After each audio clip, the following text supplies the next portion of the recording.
Good morning all of you. नमस्कार आप सभी का हमारे यूट्यूब चैनल में आपका स्वागत है। आज हम एक नया वीडियो लेकर आए हैं आप लोगों के सामने। वीडियो है आपका उत्तर प्रदेश अधीनस्थ सेवा चयन आयोग लखनऊ प्रारंभिक अर्हता परीक्षा पेट 2022 उत्तर कुंजी है। जो पेपर आपका हुआ था 16/10/2022 को द्वितीय पाली का। इसका हमने एक वीडियो आपको बनाया था जिसमें हम आपको 1 से 16 क्वेश्चन का आंसर आपको बताया था।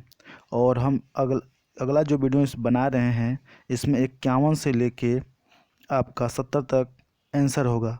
और जो इसमें 31 से लेके 50 क्वेश्चन है इसका वीडियो हम अगले वीडियो में बनाएंगे। और हम आप लोगों को ही सिर्फ जो फैक्ट आंसर है वही आपको आंसर बता रहे हैं। तो शुरू करते हैं आज का पहला प्रश्न और इस सीरीज का 51वां प्रश्न। तो पहला प्रश्न आपका है, निम्नलिखित में से कौन से देश I2U2 ग्रुपिंग से संबंधित है। निम्नलिखित में से कौन से देश I2U2 ग्रुपिंग से संबंधित हैं। तो आंसर है भारत, इजराइल, USA, UAE और USA। फिर से एक बात बताते हैं कि निम्नलिखित कौन से देश I2U2 ग्रुपिंग से संबंधित है। तो आपका भारत है, इजराइल है, UAE है और USA है। अगले पर चलते हैं, प्रश्न संख्या 52 और आज का दूसरा प्रश्न है, भारत तकनीकी SME हेतु निवेश को आकर्षित करने के लिए नासकॉम ने किस सरकार की एजेंसी के साथ साझेदारी की है। भारतीय तकनीकी SME हेतु निवेश को आकर्षित करने के लिए नासकॉम ने किस सरकार एजेंसी के साथ साझा की है। तो उत्तर आपका होता है ऑस्ट्रेलिया।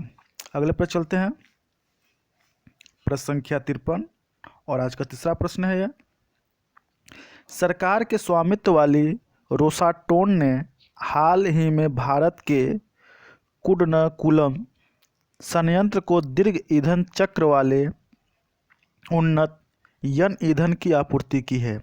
यानी कौन से सरकार के स्वामित्व वाली रोसाटोन ने हाल ही में भारत के कुडनकुलम संयंत्र को दीर्घ ईंधन चक्र वाले उन्नत यन ईंधन की आपूर्ति की है। तो वह है रूस गवर्नमेंट ने। अगले पर चलते हैं, प्रश्न संख्या 54, राष्ट्रीय खाद्य सुरक्षा अधिनियम NFSA यानी नेशनल फूड सिक्योरिटी एक्ट राज्य रैंकिंग सूचकांक में सामान्य श्रेणी के राज्यों में कौन सा राज्य शीर्ष पर है। यानी राष्ट्रीय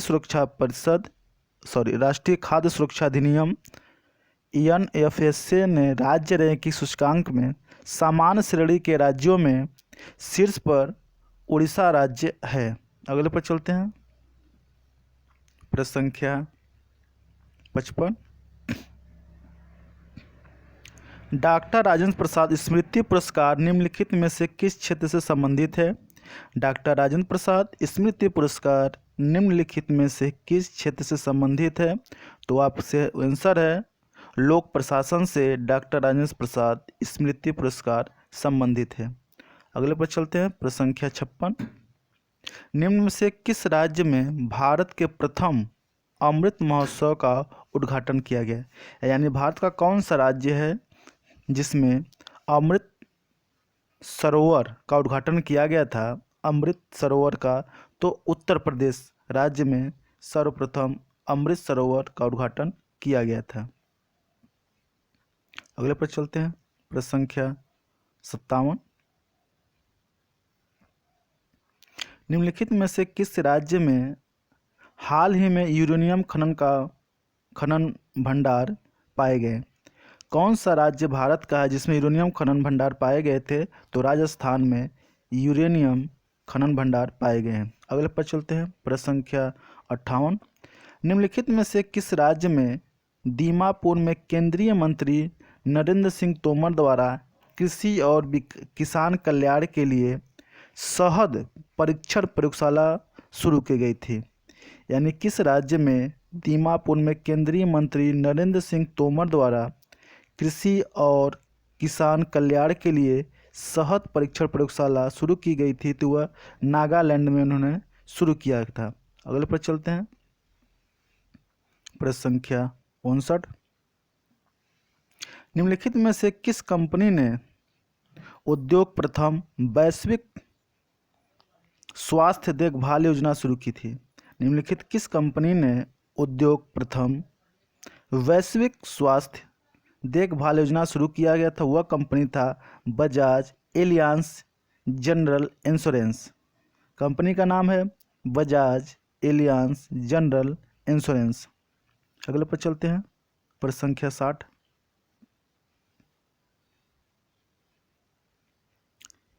वेरिएबल एटीएम कार्ड्स और ऑफलाइन यूपीआई किस कंपनी द्वारा लॉन्च किया गया था? वेरिएबल एटीएम कार्ड्स और ऑफलाइन यूपीआई किस कंपनी के द्वारा लॉन्च किया गया था? तो उस कंपनी का नाम है एस मनी।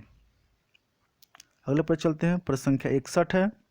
निम्नलिखित में से कौन भारत के दो पड़ोसी द्वीप देश है?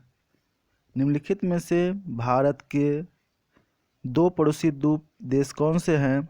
तो वह आपके हैं श्रीलंका और मालवा द्वीप, यानी कि समुद्र के में है श्रीलंका और मालदीव। अगले पर चलते हैं। प्रश्न संख्या 62। निम्नलिखित में से कौन सी ओमान की राजधानी है? निम्नलिखित में कौन सी ओमान की राजधानी है? तो मस्कट ओमान की राजधानी है। निम्नलिखित में से एक केंद्र शासित प्रदेश की राजधानी नहीं है। केंद्र शासित प्रदेश, तो आपको जानते हैं कि इसमें प्रेजेंट टाइम में 8 केंद्र शासित प्रदेश है,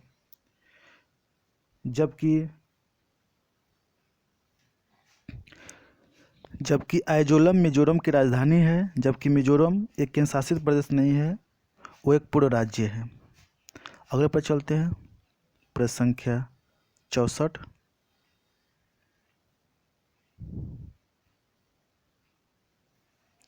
निम्नलिखित में से कौन लोकसभा के प्रथम अध्यक्ष स्पीकर थे? निम्नलिखित में से कौन लोकसभा के प्रथम अध्यक्ष स्पीकर थे? तो गणेश मावलंकर लोकसभा के प्रथम अध्यक्ष स्पीकर थे, और प्रेजेंट टाइम में है ओम बिरला जो लोकसभा के अध्यक्ष या स्पीकर हैं। अगले पर चलते हैं। प्रश्न संख्या 62। भारत में अंतर्राष्ट्रीय श्रमिक दिवस किस दिन मनाया जाता है? भारत में अंतर्राष्ट्रीय श्रमिक दिवस किस दिन मनाया जाता है? तो 1 मई को अंतर्राष्ट्रीय श्रमिक दिवस मनाया जाता है। अगले पर चलते हैं। प्रश्न संख्या 66। निम्नलिखित में से किस शहर को राजस्थान का सफ़ेद शहर कहा जाता है? निम्नलिखित में से किस शहर को राजस्थान का सफ़ेद शहर कहा जाता है? तो उदयपुर को कहा जाता है, क्योंकि संगमरमर सबसे ज़्यादा पाया जाता है, जबकि जयपुर को जयपुर को पिंक सिटी के नाम से जाना जाता है, गुलाबी शहर। अगले पर चलते हैं। प्रश्न संख्या 67। संगाई महोत्सव निम्नलिखित किस राज्य में आयोजित किया गया था? संगाई महोत्सव निम्नलिखित किस राज्य में आयोजित किया गया था? तो मणिपुर में संगाई महोत्सव आयोजित किया गया था। अगले पर चलते हैं। प्रश्न संख्या 68 है। संयुक्त राज्य अमेरिका का राष्ट्रीय खेल है। संयुक्त राज्य अमेरिका का राष्ट्रीय खेल क्या है? तो बेसबॉल संयुक्त राज्य अमेरिका का राष्ट्रीय खेल है। अगले पर चलते हैं। प्रश्न संख्या 69। निम्नलिखित में से किस व्यक्ति ने हिंद स्वराज पुस्तक लिखी? निम्नलिखित में से किसने हिंद स्वराज पुस्तक लिखा था? तो महात्मा गांधी ने हिंद स्वराज पुस्तक लिखा था। अगले पर चलते हैं, और इस प्रश्न के साथ ये वीडियो का आखिरी प्रश्न है, तो शुरू करते हैं। प्रश्न 70 है। क्या हरित लेखांकन ग्रीन अकाउंटिंग का अर्थ है? हरित लेखांकन यानी ग्रीन अकाउंटिंग का अर्थ है पर्यावरण एवं प्रदूषण हानि के आकलन को ध्यान में रखते हुए देश की राष्ट्रीय आय का मापन, यानी देश के राष्ट्रीय आय मापन जो हरित लेखांकन होता है वह होता है प्रदूषण एवं पर्यावरण हानि को मापता है। यानी हरित लेखांकन ग्रीन अकाउंटिंग का अर्थ है प्रदूषण एवं पर्यावरण हानि के आकलन को ध्यान में रखते हुए देश की राष्ट्रीय आय का मापन करना है। देश की क्या राष्ट्रीय आय है उसका मापन करना है पर्यावरण और प्रदूषण को देखते हुए। तो आज का बस यहीं चलते हैं प्रश्न, और अगले वीडियो में जो 71 से 100 क्वेश्चन होगा उसको पूरा करेंगे, और 31 लेके 50 तक। अगर हमारी वीडियो आपको पसंद आता है तो इसे लाइक करें, शेयर करें, कमेंट करें और सब्सक्राइब करें, और ज़्यादा से ज़्यादा अपने दोस्तों में शेयर करें। नमस्कार।